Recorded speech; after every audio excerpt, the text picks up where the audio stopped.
after that 2008, it went so fast because he totally grabbed me like his little brother. You see what I mean? Or Kelly took me like his little brother. Though I recall times he would ask me questions. How's your family back home? So he would ask me personal questions about my family. Your family, how many people in your family, how many kids your mom had, and things like that. So we became like, we'll go to the gym. It will take me with him, and I will have his bag. I will always have his bag, his jewelry, his thing with me. And people, some of the people around us, around him, hated that. They didn't like it. So I mean, and after that, in 2000, early 2009, so I was going through that was the time I couldn't, I had like a balance at school, so I couldn't go back to school the next semester, the next year. And I'm like, I'm gonna take a break or whatever, and I'm just gonna work and just have fun and try to make some money so I can go back to school. And then at the parties, I not at the parties because I used to not at the parties. I used to come also during barbecue times, during the day barbecue, and I would talk to him. He's like, John, how's your school going? He was always concerned about my life. I was like, school is good and whatever, but I'm not going to school this year because I gotta work and just find some money and go back to school. And he's like, okay, um, what are you doing this year? I'm like, I'm not doing anything. And I'm like, by the way, I want to ask you if I can jump on a tour with you. And he's like, you know what? Yes, come on. Yeah, he asked Tom, the manager, put him on. So he's on a tour, he's going on a tour with us. And that's when in 2009, I think, September 2009, I jumped on a tour with them. Ladies Make Some Noise tour. So we started going on the tour, and I think a week on our road, and we are at the gym, and we were talking, and he asking me questions. You want to go back to school next year? I'm like, yeah, King, because I call him King R&B, King of R&B. Yeah. But I want to go back to school and things like that because my mom is worried and everything. So I wish I could, I'm gonna make some money or whatever and things. And it's like, okay, you want to work? I'm like, yeah, I can. If I can do something on tour, I will do it. He's like, okay, you're gonna be my assistant. Okay. Which means you're gonna be with the manager. Wherever I do, wherever I go, you will be with me. Okay. So meaning that there was the manager and there was me. Okay. Who's the manager? Who was the manager at the time? The manager at the time was a white guy, Tom. His name is Tom. I remember Tom. So, and we were every day together, Tom and I. And he told Tom, I want you to teach John everything. Whatever you do, show him. So I mean, I think I saw it kind of like, maybe he's got some visions for me and everything. And he told Tom, I want you to do something. Get with John and call his school, ask them. That's what amazes me until today. I will never forget it. Forget it. I will never forget what Rob did for me. He told Tom, call his school, whatever balance he has, because he has to go back to school next year. Oh. Whatever balance he has over there, call his school, and I'm gonna pay for it. We pay for it. Aww. I swear, on the death of my parents, he paid off my school, the balance that I had. He paid off the balance that I had. That's how good he is. See what I mean? And for me to hear my family's calling me, whatever, what is he going through, or whatever. I'm like, no, he's gonna be okay. He's gonna be okay. And I went to him, and sometimes I go to like even a month ago, I went to Sam, and we were talking like, King, it's gonna be okay. I'm here. It's gonna be okay. It's gonna be okay. I'm always around trying to tell him it's gonna be okay. That's good. Yes, and yes, he paid, and I was like, oh my God, really, King? He's like, yes, no, that's not no deal, man. You gotta go back, do that shit, but make sure you finish that school. You see what I mean? And yes, and we went on tour, and yes, and Tom did the thing, paid off my balance that I owed in school, and a part of that, I'm always thinking about it.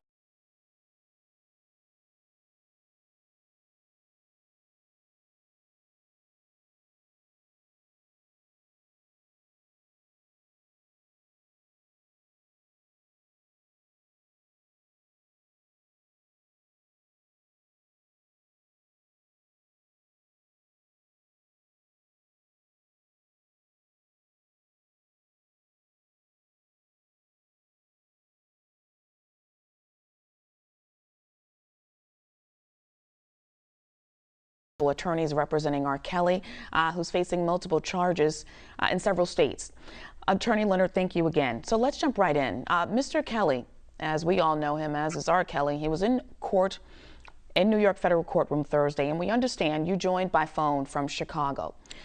Why do you think, or better yet, why was R. Kelly's bond denied? And did Judge Ann Donnelly give a reason? If so, what was it? Yeah, well, it was interesting. It was kind of a bond hearing that wasn't. It was sort of extraordinary from that standpoint. Traditionally in a federal court bond hearing, you spend your time arguing about why the person is not a flight risk and why they're not a danger to the community. This took on a different tenor because the reasons cited by counsel for the bond were issues that the judge was concerned about and really wanted to address with the counsel who filed the motion to make sure that he was really sort of serious about what he was saying. And, she sort of started out by questioning him about whether he was really serious that he believed the MCC Chicago had been eavesdropping on his FaceTime meetings with counsel and his in-person meetings. And so because that's a real serious issue. If it were true, you could get a case dismissed. And, when that happens at any jail, anywhere, that's, cause for alarm and cause for overturning, hundreds of cases. So she was sort of taken aback by that allegation. And, really the only response that the counsel had was that my other attorney, Ms. Blank-Becker, told me that she thought it was true. And really, obviously, the judge was not pleased because if it were true, it would be something that would lead to criminal charges and that sort of thing. And then the other issue— Who would face criminal charges, Attorney Leonard, if it were true? Oh, yeah. Well, if a jail or prison was tape recording meetings between attorneys and defendants or FaceTime meetings, they would be clearly federally prosecuted for doing that. So it's an extraordinary thing that really almost never happens.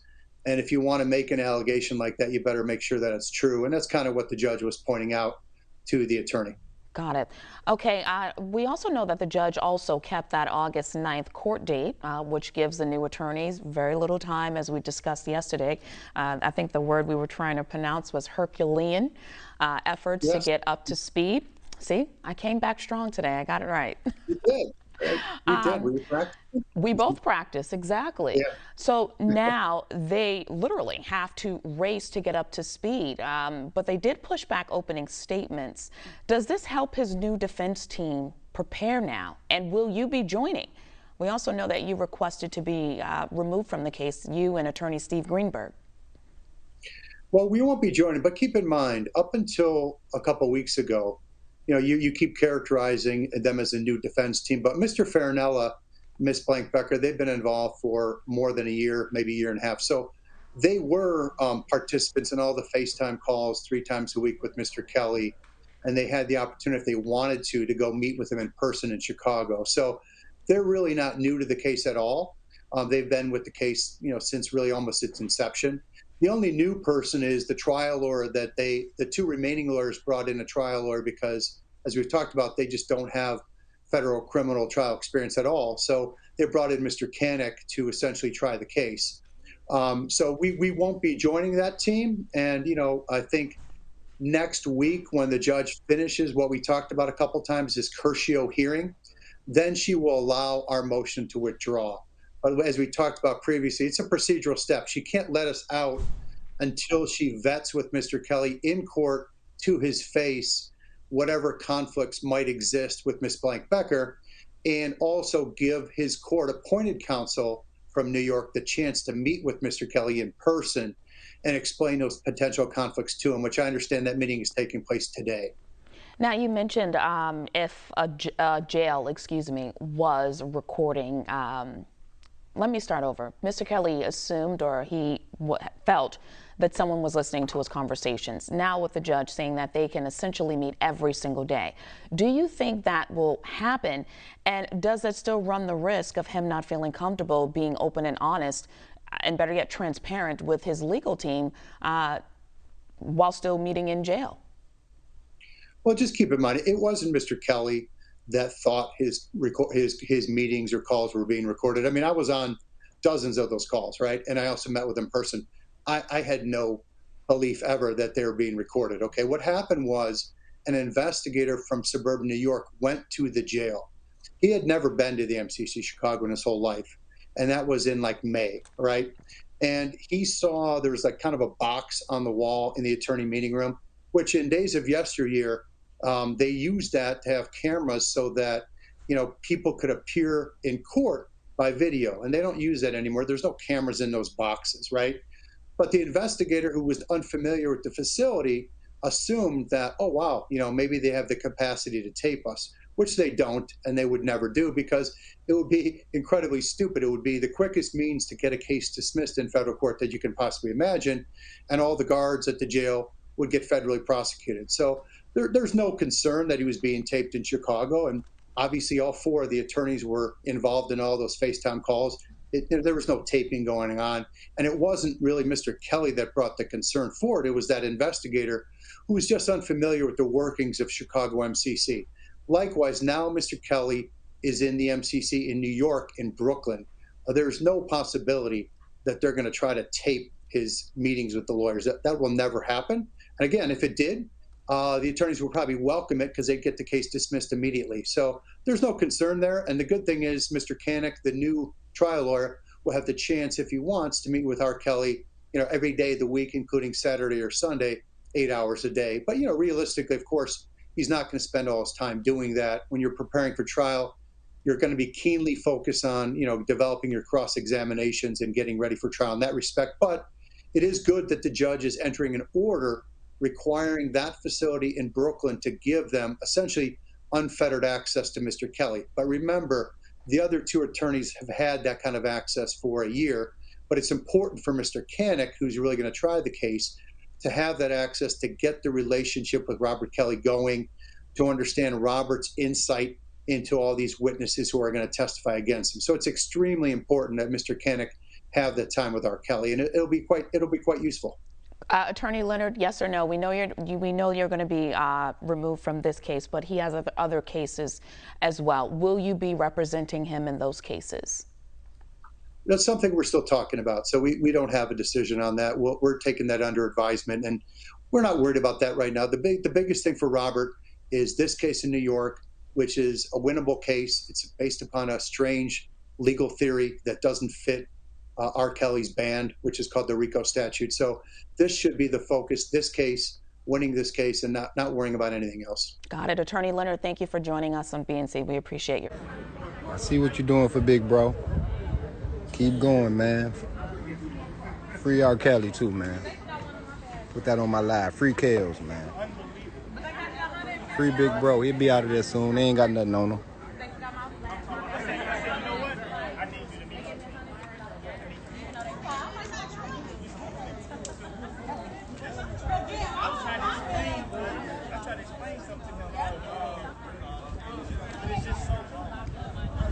Y'all seeing the magic transpire. So when y'all see this on 9 Mag, on Black Ink Chicago, seen it here first.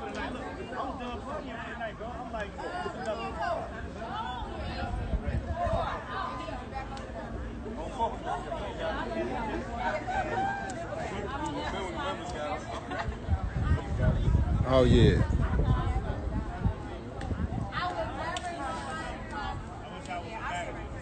Mikey Jets.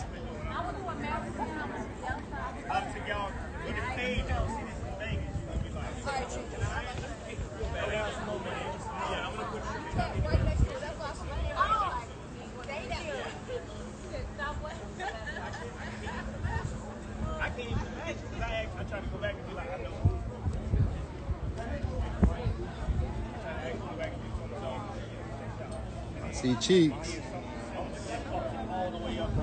Love Mike, bro. You got to come through there, bro. You already know you got to bless the spot. Appreciate you, family. Y'all want to see cheeks? Or y'all want to see camera rolling? Let me know what y'all want. Free Rob.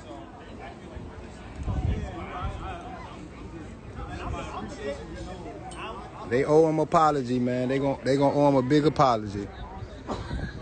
Y'all let the internet send y'all off.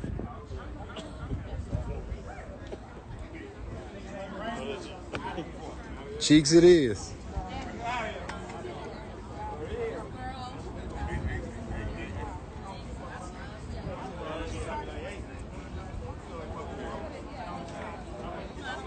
Yeah, they back together, baby girl. Yeah. They back together.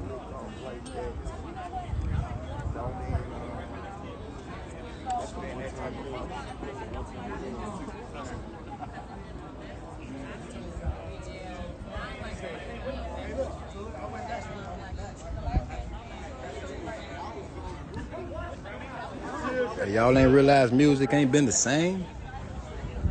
The music game ain't been the same.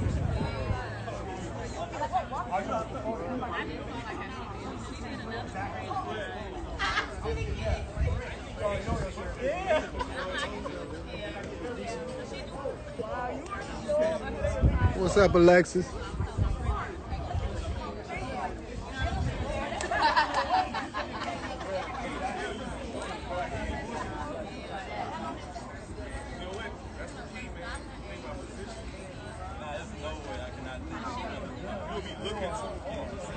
You'll be looking too hard. You know what I'm saying? That's what I'm talking about. Like, that's what you need to do. Sure, you ain't got nothing to do with it. That's where the whole thing, I think. Kale's got so many records. He could have dropped an album every month since he been gone. And y'all ain't heard it. All he do is make music. Every single day he made a song. I seen him make a song probably every day for 10 years straight. So that's how many records he got.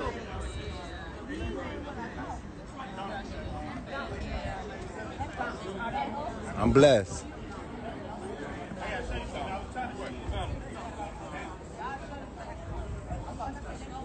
I know you was But I know what you mean with that full stuff. I feel like her daughter looks more like me.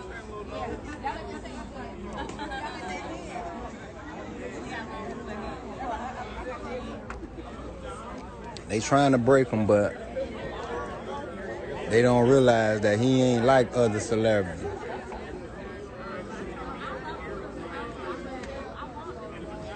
He's street.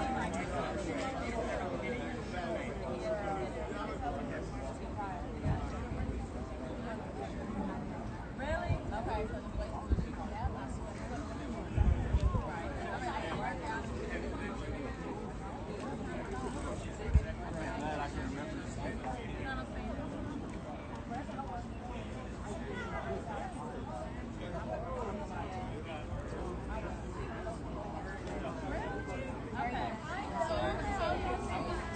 It's hard to break real, you know? It's hard to break real. They tried us all. They can't do it.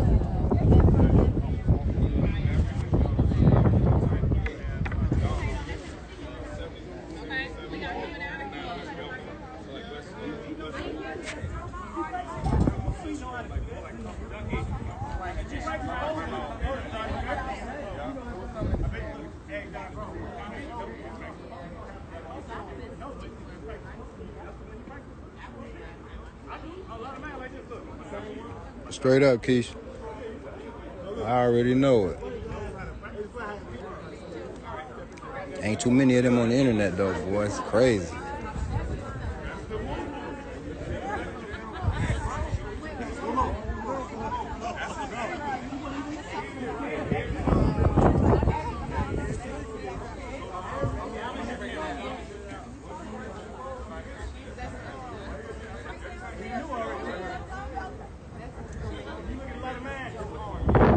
Jazzy Jazz, you said you can survive Chi-Town, you can survive anything. You know we worldwide.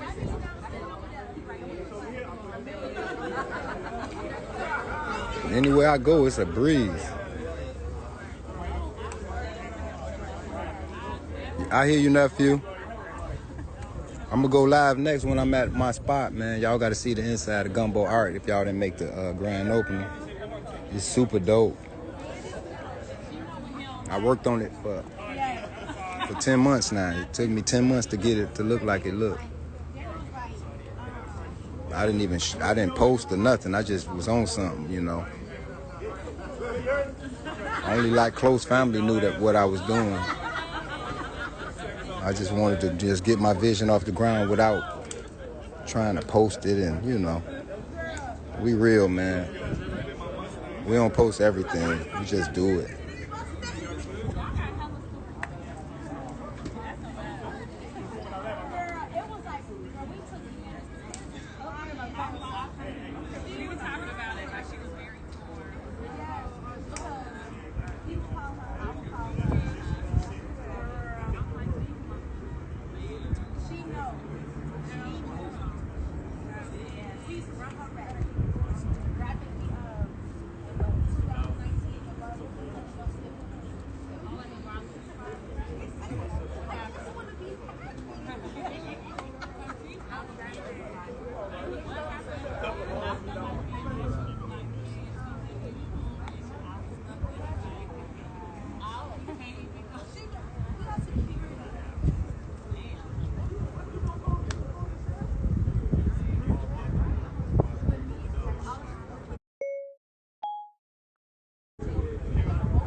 Man, I love my city, man.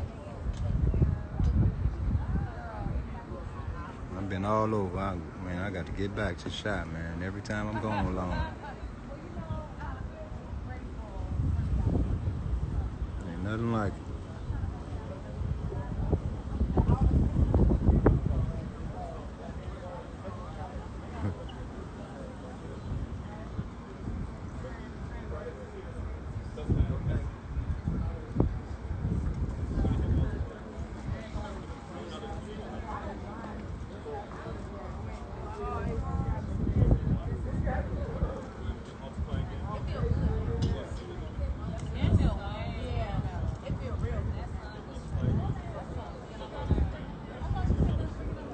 JB, love you, family. Come on back, man. Know I got to have you bless the shop. I don't even want to do a tat in there yet unless you walk in. Yeah, this on the rooftop of Lacuna. They filming their first episode.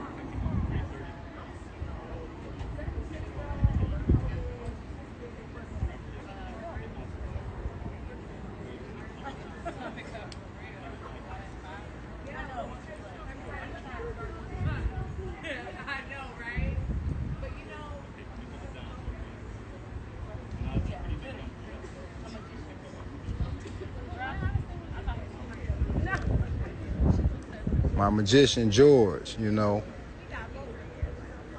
I hired George when All-Star Weekend was in Chicago.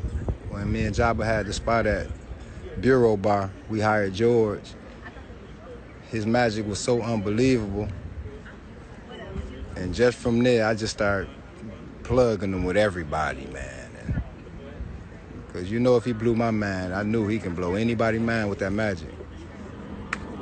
So now they want him to come and do something on their show. And it's total coincidence, though. Ryan came to my grand opening and they invited me out.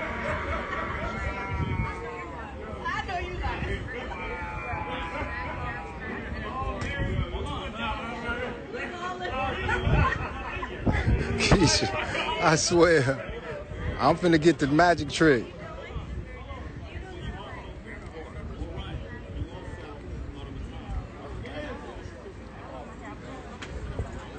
Well, JB, you know, being mentored by guys like yourself, you give me good direction, bro. I just know how to follow orders. Keep it humble, keep it real, and we can't lose. You already know I got mad love for you, bro. You know I was looking for you during the grand opening. I knew you was gone. I'm like, if JB ain't here, he out of town. Okay, my bro.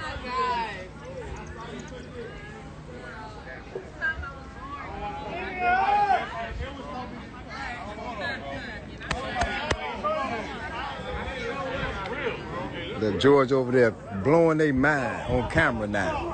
I knew it. It's all about him. We done. It's over with.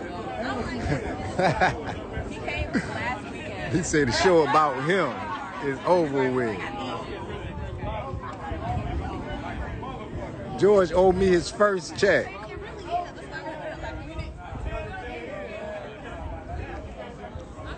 No, family, you was there in spirit, bro. I stood in your place, bro. I promise you that. You ain't got to be there, man. I know the love.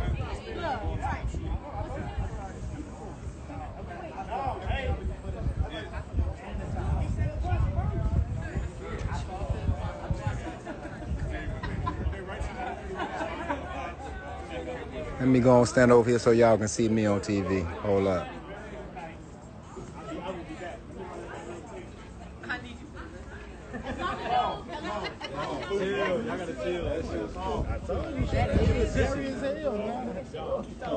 Yeah, I'm scared of him, man. I'm scared of that, man. I be telling him, bro. I'm scared of him. So when I can't figure out what's going on in anything in life, I'm moving the fuck around. You a smart man. That's how we survive this city.